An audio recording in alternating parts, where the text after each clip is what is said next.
Elon's the Edison of our time. I remember visiting Elon in Tesla like 15 years ago. A whole new way of building cars, vertical integration, which had not been anything remote what our car companies are doing. Now you have SpaceX. I visited the SpaceX factory in California, and it's kind of exceptional to have more than 650 rockets. And you told me one today, putting satellites in space. You have 9,000, almost 10,000 Starlink satellites up there. Starlink 3 is coming, which is a whole new generation, which hopefully will replace some of these undersea cables. It's been an extraordinary 24 years with watching Elon grow over time. And now making a massive leap into the future. So welcome and coming here. Elon, I have 10 questions for you. So I want to make sure I get to each one. Some of them came from folks here. They're all kind of important. But one, just to start, is why SpaceX public now? Because you had choices, you didn't have to. Why now? Yeah, I've been asked for many years about taking SpaceX public. So it's probably been, I don't know, almost 10 years that people have been suggesting to me that I should take SpaceX public. We've been positive cash flow for quite a long time. I think since around 2014, 2015.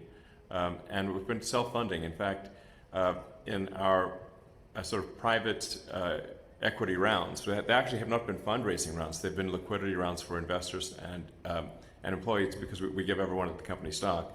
And SpaceX has actually bought back stock in most of our sort of funding events. So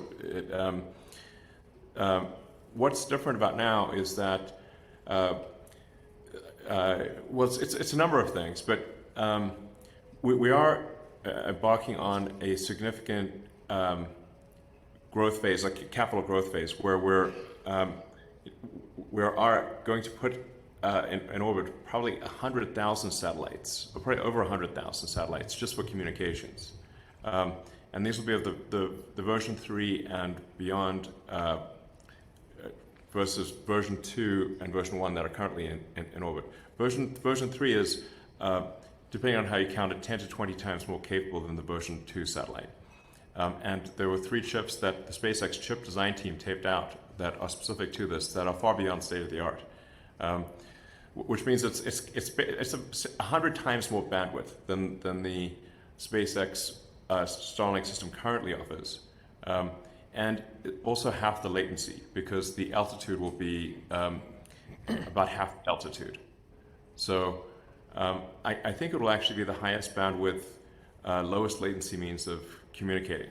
And the future with AI and robots is actually going to require a lot more bandwidth than we currently use. Because you can imagine, like, what's the bandwidth of a human? It's peak bandwidth of a human is a few hundred bits per second, but bandwidth of a computer can be 1 trillion bits a second. So the appetite for bandwidth of AI and robots is going to be enormous. And then we're also doing the AI data centers in space, which is another massive capital endeavor. But I think it'll be the primary means by which AI can be expanded. It's increasingly difficult to build power plants on the ground. There are very few people who want a power plant in their backyard. So if we wanted to, say, double the electricity usage of the United States, which is on average about 500 gigawatts, we would have to build about twice as many power plants, which I don't think people are, well, most communities are not super excited about that. But actually, if we go to space, we can go far beyond the electricity generation of Earth. In fact, this is going to sound kind of crazy, but you could actually increase harnessed energy by a factor of 1 million, and still be using much less than 1/1,000,000th of the sun's energy. So current human civilization uses much less than 1/1,000,000th of the sun's energy output, which is kind of humbling to think about. We're really a tiny, when you see the true size of Earth relative to the sun, we're a tiny dust mote in a vast darkness. And the sun is enormous. The sun is 99.8% of all mass in the solar system, and most of the remaining 0.2% is Jupiter. Sometimes people ask me, I'm sort of maybe going a little wide-ranging in this answer, but because you just asked me why we're going public now, I'm like, I'm like talking about the sun's power output, and I go bit of a long-winded answer, if I was an AI, you might tell me to, okay, but also, but it is important. Like some of these things are kind of important because people sometimes wonder what's the future of energy generation, and I can say that it is absolutely solar power, or maybe a better word for solar power is star power. It's the power of a star, and the crazy thing is that if you burnt all mass in the solar system that was not the sun, the amount of energy produced by the sun would still round up to 100%, because the sun is 99.8% of the mass of the solar system. Even if you teleported two more Jupiters from another solar system and burnt them too, the sun would round up to 100%. So it's very much the sun. And you could scale to 1 million times Earth's economy in space in terms of harnessed power, which is a good proxy for economic output, and still be much less than 1 millionth of the sun's energy, which is humbling, really, to think about how tiny we are. And this is just one star among many. So I guess the TLDR, it would be, we're embarking on a massive new growth phase, and we need capital for that. Okay. Okay, number two. I'd say another thing is the revenue. I also feel pretty good about the revenue projections. Meaning before, revenue was a little unstable, but now I feel like the revenue's much more predictable. Yeah. I always learn listening to you, I guarantee you. So, when people hear about multi-planetary species, travel to space, one of the most exciting ideas in human history. Can you explain the bridge that you speak about? I've heard you talk about from the Earth to the Moon to Mars. Yeah. So you don't necessarily have to go through the Moon to get to Mars. I just think that we can build a self-growing city on the Moon faster than we could do so on Mars. And there's also the potential, if you say you want to scale far beyond what you can do from Earth, is that because the Moon has no atmosphere and about 1/6 Earth's gravity, you can use an electromagnetic accelerator, a railgun or mass driver. Basically, you don't need to use rockets to do AI data centers into deep space from the Moon. You can literally just shoot them like a railgun type of thing, and you can manufacture the solar and the solar power and radiators on the Moon from Moon materials. That would allow scaling potentially to beyond 1,000 terawatts a year, which is a truly staggering number. I think we can do 1,000. I think we can do probably somewhere around 1 terawatt per year of AI space compute from Earth, but we can do 1,000 terawatts or more from the Moon. And like I said, we can also make a moon base, and I think it would be pretty cool if you could, vacation on the Moon. That would be the most epic vacation, not everybody wants to go to the Moon, but I think a lot of people do. I think it would be pretty amazing to sort of, obviously provided you could do so safely, and come back safely and everything. But I think that will be possible in the future. And then Mars is another step beyond that. That's Mars is a whole planet, and with gravity much closer to that of Earth's, and it has an atmosphere, albeit with an atmosphere. And if you warm up Mars, you could one day make Mars like Earth, meaning with liquid oceans and life, and where you could walk outside without a spacesuit type of thing. So Mars is I call Mars a fixer-upper of a planet, but it's got a lot of potential. Let me go to number 3. But I never ever thought you'd be in the hospitality business. Yeah. Absolutely. We should have moon hotels, don't you think? Yeah. Musk hotels. Like, Well, it could be other. Actually, you think of us more like we're kind of like the Union Pacific, you know. When they built the Union Pacific back in the day, people thought they were crazy because, like, why are you trying to carry all this cargo and people to California? No one's there. But now California is the biggest state in the country. yeah. Not for long, but yeah. But yeah, no. Admittedly, it's self-defeating. Yeah. Yes. So Starship, you built it, unbelievable ship. I think it's already had 12 flights, I read. But obviously, technically, it's just hard to do. What are some of the breakthroughs you had that people should know about that they don't know about? Well, our webcasts are very good, so I recommend anyone who wants, if they want to learn about Starship, the SpaceX website or any of the Starship live casts are a great way to learn about it. But the fundamental breakthrough of Starship is that it will be the first orbital rocket that is fully reusable.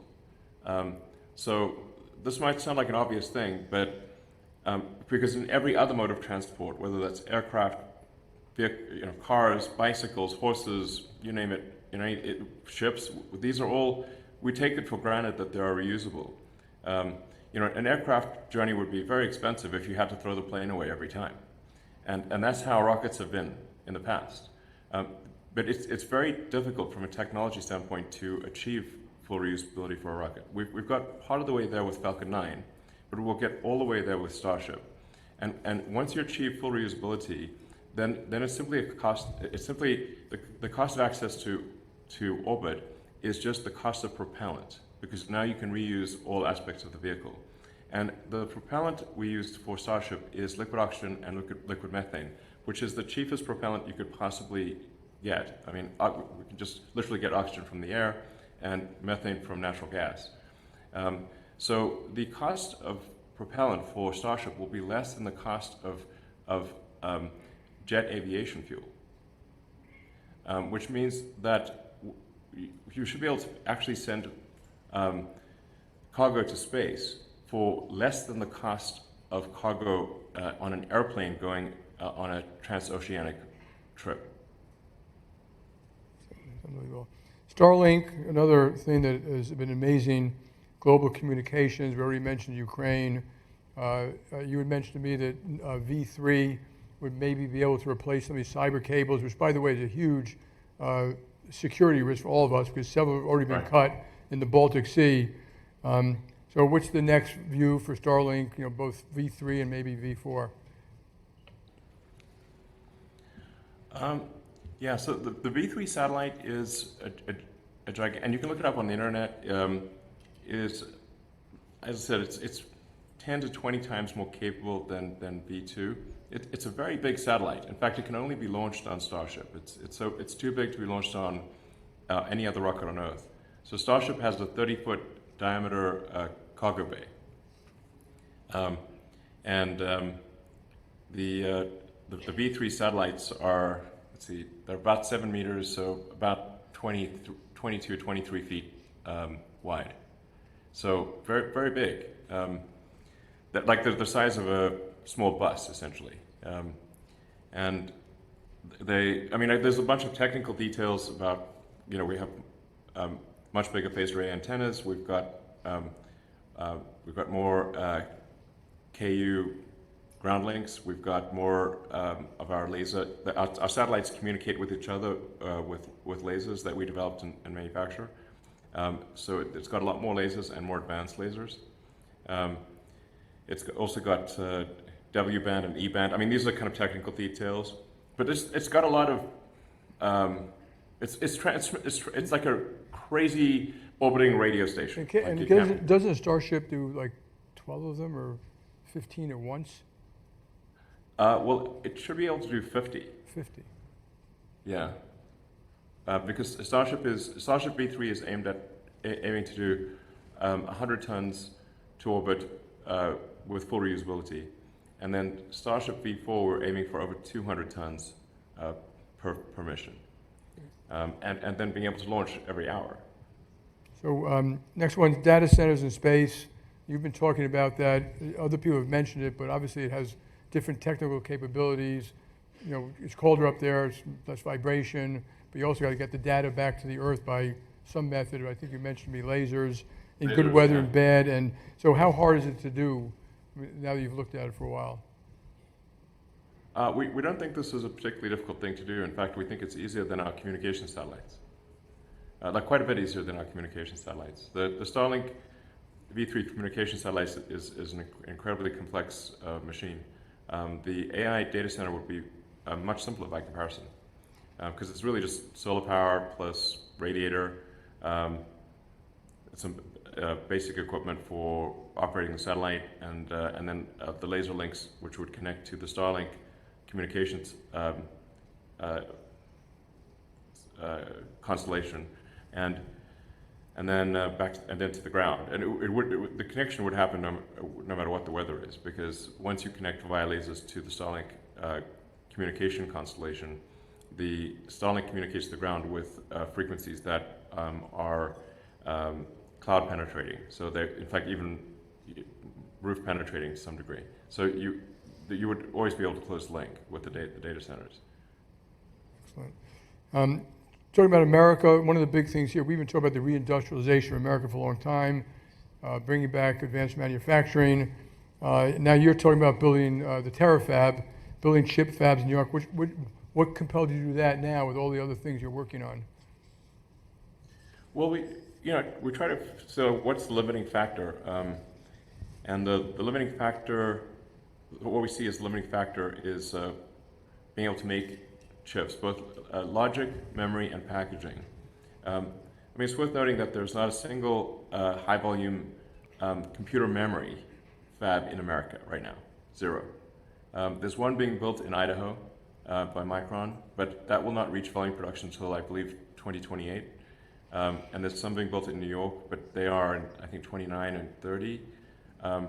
And this is a tiny fraction of the memory that's needed. And in fact, even if you take the best case assumptions of the memory makers and the logic makers, it is not enough to meet the demand that is anticipated.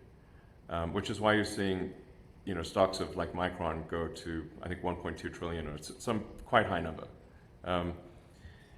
So there's just clearly a need for AI logic, memory, and packaging, AI computers essentially, that is far beyond what even the best case assumptions of the existing fabricators can do. And that's why we need to do the TerraFab. Yeah, it seems like essential, otherwise there will not be enough chips. So I'm going to do one more on some of the stuff you're building, and then a little bit more on other issues. AI strategy, you've also took Grok inside into SpaceX. How does that fit into this platform you're building? Yeah, so we do intend with the SpaceX AI satellites to allow people to put whatever GPU or TPU they want. So if NVIDIA GPUs can be put on it, Google TPUs can be put on it, Amazon Trainiums, or any other chips that people want to put on can be put on. We will also offer our chips in the future, and I think we also want to offer our software, our AI software as well in the future. But it will be such that you can run anyone's AI on hardware or software on the Tesla AI satellite, SpaceX AI satellites. Yeah. Right. So the next, the next three are completely different. I'm going to mention each one. I'll ask you each one, but one's about his view of patriotism, his service to this country. One's about culture and bench. How do you actually build these wonderful companies? Because a lot of people here have those issues. And then kind of leadership. And I have a very specific question about that. But first, I'll start with patriotism. You've served this country. I know you're a patriot. We've spoken about it. How do you view your role of being an American patriot and helping the United States? Yeah, I mean, I'm incredibly pro-American. And frankly, always have been. So SpaceX does do a lot of work for what used to be called the Department of Defense, the Department of War these days, I guess. We have a division called Starshield, which provides military communications. and you know, there's some other stuff that's kind of classified. I guess we can't talk about that, but you know, we are helping the Department of War and Intel, part of the government. We're a vital element of that. So yeah, I mean, I'm just super pro-America, always have been. Thank you. Culture bench, you know, Brett and Gwyn have been with you for 15, 20 years. I know you've built a huge bench in SpaceX. How do you keep it going? What's important to you? How do you make sure you keep the best talent? Yeah, I guess Gwyn was, I think, around the 7th person to join the company, and that was 2002. So it's been like 24 years. And generally the senior executives at the company have a very long tenure. I think Brent Johnson's been CFO for 15 years. Yeah, so I think because people really believe in the mission, I think they want to stay and they want to keep building it. Like we want to make humanity a spacefaring civilization.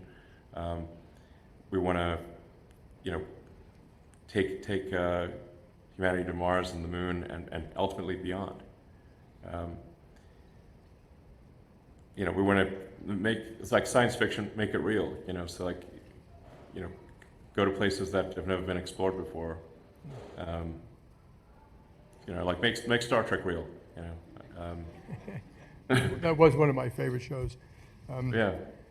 Excellent. And then last one, you've built multiple companies. How have you changed from maybe 20 years ago? Maybe I should ask you guys, how have you changed from like when you started to today, lessons you've learned, how you've changed both as a leader and as a person? Well, I think I'm probably more chill than I used to be. So you know, it's probably a little. I'm way more laid back than I used to be. Which I'm still not that laid back, but you know, but more than I used to be, for sure. You know, one of the things I've found over time, and I've mentioned this before, is that like in terms of like recruiting people to the company or having people work at the company, like their individual abilities and you know, their intellectual capabilities matter a lot, but also it also matters if they have a good heart. So I guess it's not just about whether somebody has you know, a certain IQ or whatever, but like just are they like a good person. That matters a lot. So I guess, you know, I don't know. I guess I've learned a lot. Although I feel like I still have a lot to learn and make a lot of mistakes. But I suppose I think like maybe the future AI will say like not bad for a human, you know. Listen, before we thank Elon for coming, I just want to thank him. You know, just watching him build companies, and I can't wait to watch the next 10 or 15 years about what you accomplish and what you dream of, and getting to Mars and building new businesses and being creative. So, Elon, I want to thank you on behalf of everybody for coming here, sharing your ideas. There are brochures out there about the whole SpaceX thing, but Elon, thank you.